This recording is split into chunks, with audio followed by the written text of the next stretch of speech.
皆さんこんにちは、チャッキーです。はい、今回はですね、きゅうりの美味しい季節がやってきましたので、ご飯との相性抜群で止まらないぐらい病みつきになるきゅうりのレシピを3品まとめて紹介させていただきます。今回紹介するレシピは以前紹介したものばかりなんですが、ぜひご飯のお供に採用してください。それでは一緒に作りましょう。これがめちゃくちゃうまいのよ。それでは材料から紹介させていただきます。はい、こちら、きゅうり1本、カニカマ1パック。はい、こちら味付けの調味料。マヨネーズ大さじ2、お味噌大さじ1、砂糖大さじ1。そして今回の味の決め手、梅干し。これね、小粒のものなので、今回2つ用意してます。大きかったら1個で OK。だいたいね、種を取って 10g ぐらいやれば大丈夫です。材料は以上です。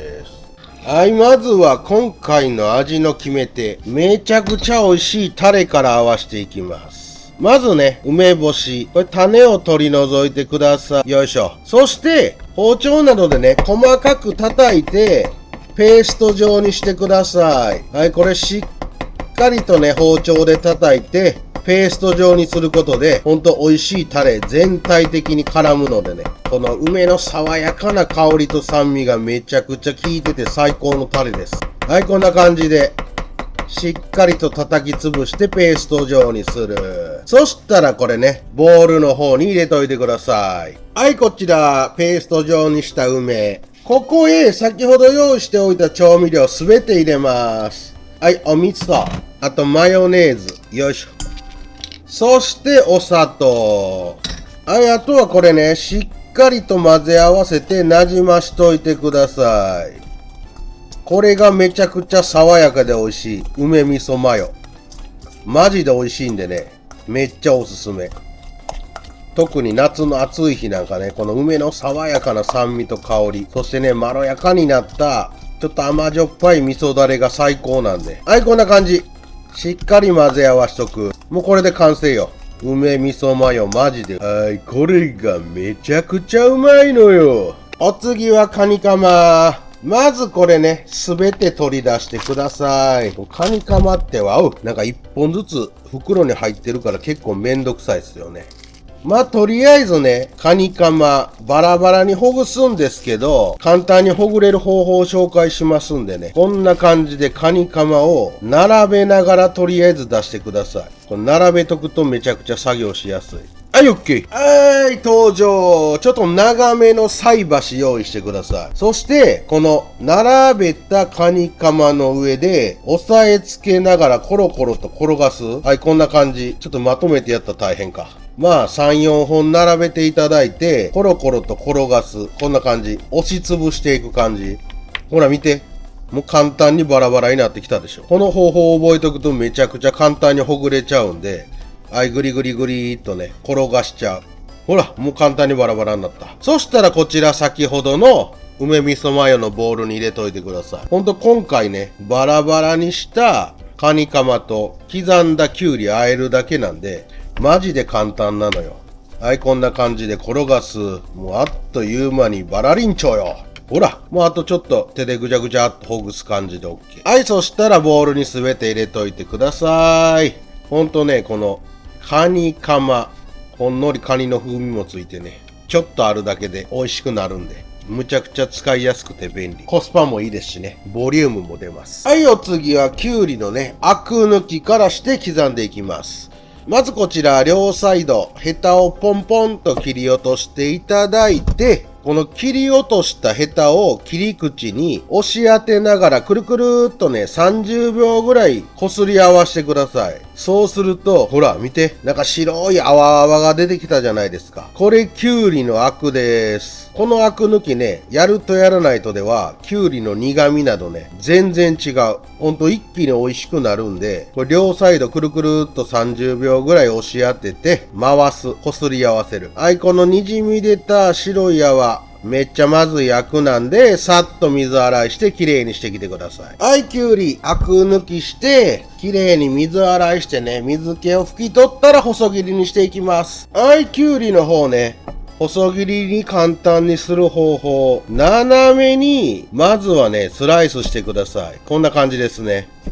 シャシャシャーっと斜めにスライスしていく。これだいたいカニカマと同じぐらいの長さになるように斜めにスライスしてください。まあ厚みはね、1ミリぐらいかな。まあだいたいで OK なんですけど、こんな感じで、まずはきゅうりをスライス。よいしょ。はい、あとはね、綺麗に並べていただいて、端から刻んでいくだけ。これで簡単にきゅうりの細切りできるので、すべて細切りにしましたら、先ほどのボウルに入れてください。はいよ。はい、こちら。梅味噌マヨのボウルにカニカマときゅうりを入れる。はい、あとはね、全体的に混ぜ合わせて、しっかりこの梅味噌マヨを絡めてください。たったこれだけよ。カニカマばらしてきゅうり切って、この美味しい梅味噌と混ぜ合わせるだけ。はい、完成。タレがしっかり絡んだら OK ね。もうこれマジで美味しい。ちゃちゃっと作れてあと一品っていう時なんかにもおすすめのきゅうりとカニカマの梅味噌マヨサラダ。ぜひ作ってみてくださいね。じゃあ盛り付けちゃおう。はいよー、完成。全体的に絡めてください。それでは材料から紹介させていただきます。きゅうり1本、ツナ缶1缶。これ 70g 入ってるやつです。はい、味付けはこの3つ。お好みの市販の焼肉のタレ大さじ1。マヨネーズも大さじ1。あとわさびあれば少し用意してください。別にね、なくても構いません。あった方が美味しいけどね。はい、きゅうりの下ごしらえ用にお塩1つまみ。材料は以上です。まずはきゅうりのアク抜きからしていきます。両サイド、まあ1センチあるかないかぐらいね。切り落としてください。そして、この切り口に切り落としたきゅうりのヘタをひっつけて、くるくるくるくるとね、回しちゃいます。こんな感じで。そうすると、なんか白い泡みたいなんがね、出てきます。これきゅうりのアクなので、こんな感じで、はい、ぐるぐる押し当てながらね、100回ぐらい回してください。この気持ち悪い白いのをね、引き出します。はい、これ両サイド同じようにして、この白い泡を引き出したら、さっと洗ってね、水気をしっかり切ってください。はい、これやるだけできゅうりの美味しさね、全然違ってくるんで、ちょっと手間ですけど、この一手間大事。はい、これを洗い流す。はい、きゅうりのアク抜きができたら、今回味の馴染みが良くなるように、蛇腹切りにしていきます。全体的に、裏と表というか、なんて言ったらいいかな。上下に切り込みを入れてください。はい、こんな感じで、切り落とさないように、できるだけ細かく、切り込みを全体的に入れます。切り落とす心配がある方は、両サイドに串や爪楊枝を添えて、切り込みを入れていただくとね、簡単に切り落とさずに切り込みを入れることができるんで。はい、まず全体的にこんな感じで切り込みを入れたら、くるっと反転させて、裏側からも同じように切り込みを入れる。これで蛇腹切り完成なんで、はい、こんな感じでね、全体的に切り込みを入れちゃってくださいと。よいしょー。はい、切り込みを入れたら、適当に食べやすい、まあ1センチぐらいでいいかな。はい、こんな感じでポンポンと切り落としてください。両サイドからね、切り込みを入れとくことで、味の馴染みもよく、噛み切りやすくなって、マジで食べやすい。そしたらこの切り分けたきゅうりを、ポリ袋に入れてください。まあ別にボウルでもいいんですが、ポリ袋で作業するとね、洗い物も少ないですし、この後簡単になるんで、こんな感じでポリ袋に入れちゃいます。はい、ここにお塩一つまみ入れてください。そして、はい、全体的にフリフリしていただいて、きゅうりの表面にお塩を絡めます。はい、あとはこの状態で10分から15分置いて、きゅうりにね、お塩をなじませて、下味をつけつつ、余分な水分を抜いていきます。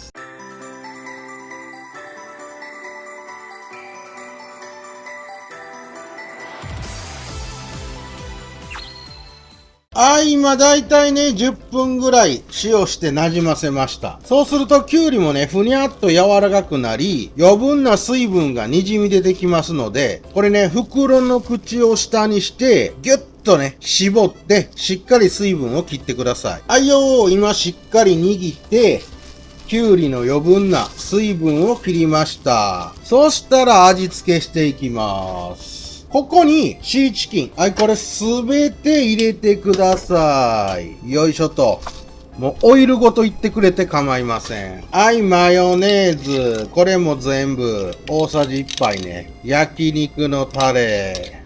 これがね、ガチでご飯進む味わいになります。はい、わさび。そしたらこれ、ちょっとここで馴染ませて、はい、袋ごと全体的に優しく揉み合わせて、マヨネーズや焼肉のタレ、わさびを全体的に絡めてください。たったこれだけです。はい、いい感じに全体的に馴染んだら、このままね、すぐ食べても美味しいんですけど、5分ほどね、置いて、全体的に味を馴染ませるとね、さらに美味しくなるんで、しばらくこのまま置いてから盛り付けて食べちゃいましょう。あよー、完成いたしました。それでは材料から紹介させていただきます。きゅうり1本。こちら、サバ缶。今回はね、味噌味のサバ缶を1つ使います。このアイコちゃんシリーズのサバ缶、ストックしておくとめっちゃ便利。ライスペーパー。これはね、2、3枚適当に用意してください。マヨネーズ、大さじ1杯。チューブのもので OK。おろしニンニク少々。材料は以上です。こちら、ライスペーパー。今回、ボリュームとね、食べ応え出したいので3枚使いますわ。この辺の数はね、適当で OK。そしたら、まず、半分にね、ハサミで、チョキチョキと切ってください。そして、さらに今度は、1センチぐらいの幅で、はい、細長く切り分ける。とりあえず、ライスペーパーをすべて1センチ幅ぐらいで、だいたいで OK なんでね。はい、こんな感じで細長く切り分けてください。ほんとね、今回のこのライスペーパーの食感がアクセントになって、めちゃくちゃ美味しい。和え物作れますし、これめちゃくちゃおすすめなんでね、試してほしいです。はい、こんな感じで、ライスペーパーすべて切っちゃってください。こちらたっぷりのお湯を沸かしてください。沸騰したら火を止めます。火を止めたところにこの切り分けておいたライスペーパーをちょっとバラバラにほぐしながら加えてください。適当で OK よ。そして、10秒ぐらい、ささっとね、混ぜ合わせて、ライスペーパーに火を通す。はい、こんなもん。そしたらお湯を切っていただいて、冷水でしっかり冷ましてください。はい、こんな感じ。冷たいお水につけていただいて、ライスペーパーがしっかりと冷めたら水気を切って置いといてください。はい、次はきゅうり。はい、しっかりアク抜きしちゃいましょう。この両サイドのヘタを切り落として、こちら切り落としたヘタを切り口に押し当て、くるくるくるくるね、こすりつけるように回す。こうすると、きゅうりのアクがどんどん滲み出てくるので、はい、こんな感じ。この白いのをね、しっかり引き出してから、さっと水洗いしてください。はい、これ。このね、きゅうりのアク抜き。これ両サイドからやっておくと、ほんときゅうりの美味しさね、ワンランクアップしますんで、えぐみとか和らぎます。はい、これ。この白いのが気持ち悪い。はい、きゅうりのアク抜きが終わりましたら、そうですね、半分ぐらい。これでライスペーパーと同じぐらいの長さになるので、あとはこれね、できるだけ薄くスライスしてください。こんな感じ。このね、ひらひらに切ったきゅうりとライスペーパーを合わせるとね、面白い食感が楽しめて、めちゃくちゃ美味しいんでね、マジ作ってみてください。よいしょ。はい、お次はサバ缶。こちらすべてね、ボウルに開けてください。この汁ごとで構いません。そしてまずサバ缶をバラバラにほぐします。はい、こんな感じ。お箸やフォークでね、軽く押しつぶす感じでサバ缶をほぐしてください。サバ缶の骨はね、柔らかいので、大して気にはならないですが、骨があると嫌だっていう方は取り除いても OK。ただ全然このままで、普通に美味しく食べれるんでね。骨ごといっちゃおう。はい、こんな感じ。サバ缶をバラバラにほぐす。そしたら、ここに、ニンニク。これもお好みの量で OK。はい、ピュッといっときましょう。そして、マヨネーズ。これもね、大さじ1杯ぐらい。はい、ビュビューっと。もうちょいいっとくか。マヨネーズもね、適当で OK です。そしたら、まずこれしっかり混ぜ合わせて、馴染ませてください。今回ね、サバ缶の味噌味使ってるんで、美味しい味噌マヨダレができます。はい、OK。はい、あとはここに薄く切っといたきゅうり。そして、さっと湯通ししたライスペーパーを入れる。はい、こちらね、ライスペーパーをちょっとほぐしながら、マヨネーズ絡めてあげると、バラバラにほぐれるんでね。はい、こんな感じ。全体的にあとは混ぜ合わせて、冷蔵庫の中に入れて、30分ぐらい置いてね、しっかり冷やして馴染ませたら完成です。はい、こんな感じで、きゅうりとライスペーパーをほぐし、しっかりとサバ缶の味噌マヨソースを絡めるだけ。はい、OK! じゃあ冷やしとこう。はいよー、完成しました。きゅうりとライスペーパー、そしてサバの味噌煮缶で作るシャッキシャキ、もっちもち味噌マヨネーズ和え。基本的にはここで完成なんですが、私はおつまみにしたいんでね。じゃらーん。ちょっと一味唐辛子を振りかけて、ピリ辛の刺激を加え、と味を引き締めます。はい、OK! お好みでブラックペッパーとかでも大丈夫。ほんとこれがね、いろんな食感が楽しめ、旨味が溢れ出す、美味しいね、味噌マヨ和えなんで、ぜひ一回作ってみてください。それでは、キュームポーいただきます。